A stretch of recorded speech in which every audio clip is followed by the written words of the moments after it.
Hey guys, welcome back. So today's video is going to be a long-awaited video. I started my YouTube with one of my first videos was my MAC face brushes, and I told y'all that I was going to show you my MAC eye brushes, and I never did. So I figured today's video is going to be that. Now I know that MAC is very expensive and there's many line of brushes that are much cheaper, yada yada yada. I know. I am a brush hoarder. I love brushes. I specifically love MAC brushes. MAC and me, we are ride and die. I love MAC. I have other brushes that I like as well, but one of the first or the first line of brushes that I started buying was MAC, and I fell in love with it. And MAC and I, we are ride and die. I just love MAC, and so I have a lot because I love collecting them. And like I've said in plenty of videos before, if you go to the CCO, the Cosmetic Company Outlet Store, you can find many products that are in the permanent line. You can find them there, and also products that have been discontinued or that were in a collection that came out whenever it came out. You can find some of those items at a CCO. So before you go to your MAC counter or you shop online, check out your CCO, because there's permanent brushes. There are brushes in the permanent line that I've picked up at a CCO, but there are also brushes that have been discontinued that I've picked up at the CCO. I'm going to start off with the brushes that are in the permanent line, and then I'm going to finish off with the ones that that have been discontinued but you can probably find at a CCO. So if you want to see my MAC brushes collection, then keep on watching. Okay, so we're going to start off with the Spoolie, the 204 brush. This is a synthetic brush that it's meant for mascara, but of course, like with any other brushes that you have, you don't have to specifically use them for what they are for. So this is a mascara brush, but I use it to brush out my eyebrows. This costs $15, and I actually picked this one up at the CCO, and it is a permanent brush. So like I said, I like to brush out my eyebrow hairs, and then I paint them in or draw them in or whatever you want to do with your brows, and then you can brush them out again. But you can also use it for mascara. If your mascara has clumped up and it looks, if that's the look you're going for, rock it on. But if you don't like your lashes to be all clumpy and stuff, you can get the spoolie and brush it out, and it feathers out your lashes. To me, this is a must have in my collection. So if you do not have a spoolie, of course it doesn't have to be a MAC spoolie, but I would highly recommend that you pick up a spoolie brush for your eyebrows or for your lashes. The next brush I have is the 208. This one is $20, and it is made of synthetic and natural fibers. I specifically like to use this one for my liner. I did a eyeliner tutorial. If you want to see it, I'll leave it linked down below. And this is the brush that I use. If you are a beginner for liner and you still can't get that wing, I suggest you pick up a angled brush, because it makes the process so much easier. So this is the brush that I gravitate towards too, and I'm not going to keep repeating myself. You don't have to get this one, but if you have the 208 and you don't have anything to use it for, or you can't find something to use it with, you can use it to do your liner. It's perfect because it's angled. You just apply it like this, and then you connect, and yada yada yada. You can look at my video if you want. I will leave a link down below. But this is what I use to do my winged liner. The next brush I have is the MAC 212. I don't know why I said MAC, because this is my MAC brushes collection.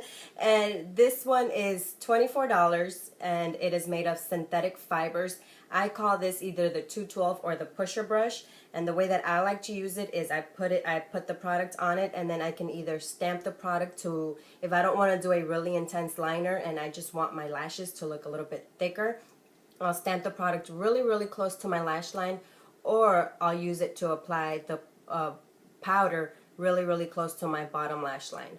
So this is what I like to use it for. I know a lot of people like to use it to define their brows. You can use it for that too, but what I use it for is to place usually when I'm dealing with powder products, I like to put it really close to my top lash line or to my lower lash line.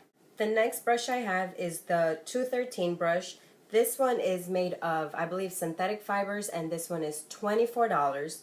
This one specifically, because it's so fluffy, I like to use it with my powders when I don't want such a heavy, or when I don't want such a what's the word I'm looking for? When I just want a light application of the shadow that I'm applying, this is usually the one that I'm going for. The 239, which eventually will pop up. That's the one that I use when I want to pack on the shadow.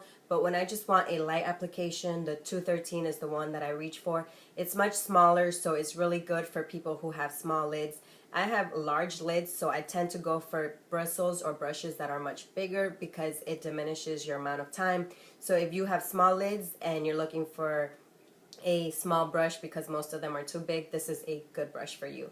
It packs on the shadow, but it also, because it's fluffy, it's not too packed, if you know what I mean. The next brush I have here is the 214. This one was $25, or this one is $25, and it's made of natural fibers, but I picked this one up at the CCO. So I didn't pay the $25. But if you were to pick it up at the store or online, that's how much it would be. I like to use this one to apply the powder under my lash line, but the 212 is more structured. You really place it on when you're pushing it. With this one, it's kind of like a smudge brush, so I like to smudge it out like this. This one and the 219, which is coming up too, I use for smudging. So depending if one is dirty and the other one is clean, that's the one I use. So I specifically like to use this one to smudge out the product either on my lower lash line or on my top lash line. And like I said, I picked this one up at the CCO, and it is a permanent item. So next I have the infamous MAC 217 blending brush. This one is $24. I actually have two, and I picked the first one that I got was from the store, and then the second one I got from the CCO. So this one is holy grail status for me, this one and the 224, for blending. If there's any brush that you need for blending, I would either suggest the 217 or the 224. The 217 is much denser. The 224, I might as well bring it out because I keep talking about it, is fluffier. So when I want my application to be blended but more compact, then I will use this one. I usually like to use this one for the outer corner. When I apply my transition shade right here, right on my brow bone, and I need it to be more spread out, then I will use the 224. Essentially, I think they both do the same. It just depends on the size of your eyes and how exactly you use it. Like I said, when I want my blended application to be more strict, more structured, then I will use this one. When I want it more blended out and more feathered out, such as my transition, where, like I always say, no rhyme or reason, just slap it on that crease and blend away, then I would use the 224. And this one I believe is $24 out as well. And I have two of these as well. One that I picked up at the store and one that I picked up at the CCO. So if you need blending brushes, I think these two are your best bet. The next brush I have is the 219, and this one is the one that I call a pencil brush. I like to use this brush, like I said, with the other one to smudge out the shadows on my lower lash line, or if I'm doing a smoky eye, I like to smudge out the shadow on my top lash line. But I've also used it to really sculpt out that outer V because it's so dense and so pointed, and it's dense. So it really helps for you to apply or blend your shadows into that strict outer V. Or if you want to do a cut crease, which is a little bit of what I did today, you can use this brush to place the shadow really close to that crease. And because it's so small and tapered, it really, the larger the brush is, the more the product is going to spread out. The dense or the packed the brush is, the more that the product is going to stay where you place it. So if you want a product here, you would use a more dense brush and just place the product there. If you want the product to be more spread out when you blend it, then you would get a fluffier brush, if that makes any sense. So this one is good for cut crease work, or for a really defined outer V, or if you want to smudge your shadow on your lash line or on your bottom lash line. Next brush I have here is the 227. This one is $32, I believe. Yeah, this one is $32, and it's made of natural fibers. I like to use it to place my brow bone highlight. It's a little too big, but this is the brush I like to use for that. But the good thing about this one, it's so versatile. You can use it if you have large lids. You can use it to apply your shadows on your lids. If you want to apply highlight, you can use it on your face. You can put it right here. Because it's so large but so small at the same time, you can use it for your face or for your eyes. A lot of these brushes, they're not brushes that you need in your life, that you have to go out and buy. I just, like I said, I like to collect brushes. So this one, I don't think you have to go out and buy unless you're a brush hoarder like me. But it's a good brush to have. You can, a lot of those brushes that I'm showing you, they're so multitasking that you don't need to have all these brushes to do to do different work. You can use one brush for your entire face and call it a day. But because I like to collect brushes, I have so many. You don't have to go out and buy these many brushes. It's just me and my crazy ways. The MAC 228. This brush is $20. I like to use this one to apply. Most of the time it's either a powder or a, what am I trying to say, a base, like a Painterly paint pot or something like that. If I want to intensify my inner corner, I like to place the base first right on my inner corner and then go in with the powder and apply it right there. It's so perfect and so small that it really gets the job done for your inner corner. Other than that, I really don't use it for anything else because it's so small. If you want to use it on your lids, you'll be there forever. If you want to use it for your brow bone, you'll be there forever. You can use it to highlight your Cupid's bow because it's so small. Whenever you need a small brush for smaller application, then I would use this brush, like I said, whether it's my inner corner or my highlight right here, and that's pretty much it. Those are the only two reasons why I use this brush. Is it a necessity? No, but when you're a brush hoarder, yes. The 231, this one is $20. This one is made of synthetic fibers. Really the only way that I've used this brush is for lipstick application because of the synthetic fibers. It's so small and so tiny and so dense. When you want to use a red lipstick specifically and you want the application to be precise, you can use it like that. And see how perfect it is? I think I did a red lip tutorial where I used this. I don't know, if you just go up and down my videos, you can probably see something where where I use this brush. So this is that's the only reason why I like to use this brush, is just for lipstick application. And if you want a more precise lipstick application, that's what I would suggest this brush. Okay, my daughter's in the room now. So the next brush I have here is the 239. This one is $25. I like to use this brush to really pack on the shadows. It's also good for using emollient products such as your Painterly paint pot or any base that you like to use, because it's really, the fibers are not as dense and they're really, really soft too. So it works really well for emollient based products or for shadows. If there's any shader brush that you need, I would recommend this one because it's so versatile. You can pack on your shadows on your lid. You can blend it going like this. If you really want that blended work right on the outer V, you can pack on the shadow like this. Turn your brush around.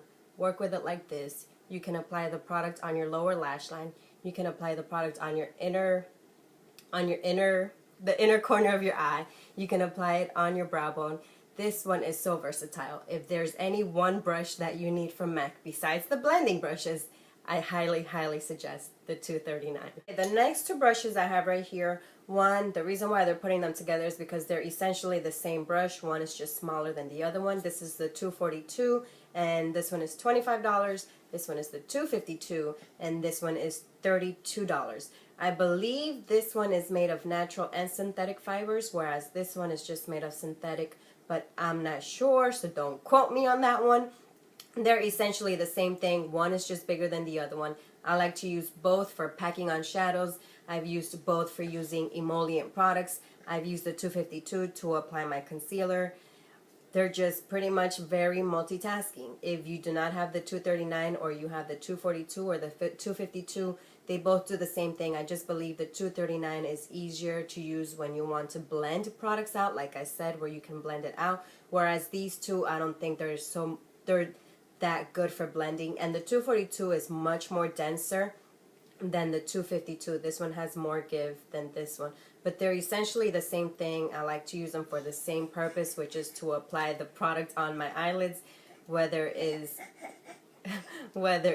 powder or emollient based products. They're both good for that.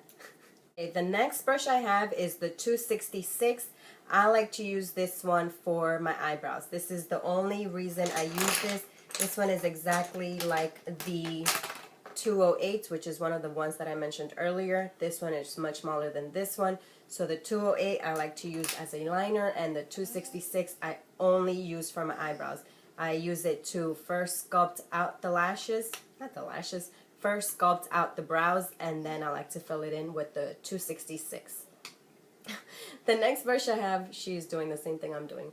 The next brush I have is the 286. I picked this one up at, no, I was going to say the CCO, but I'd be lying. I picked this one up at the store.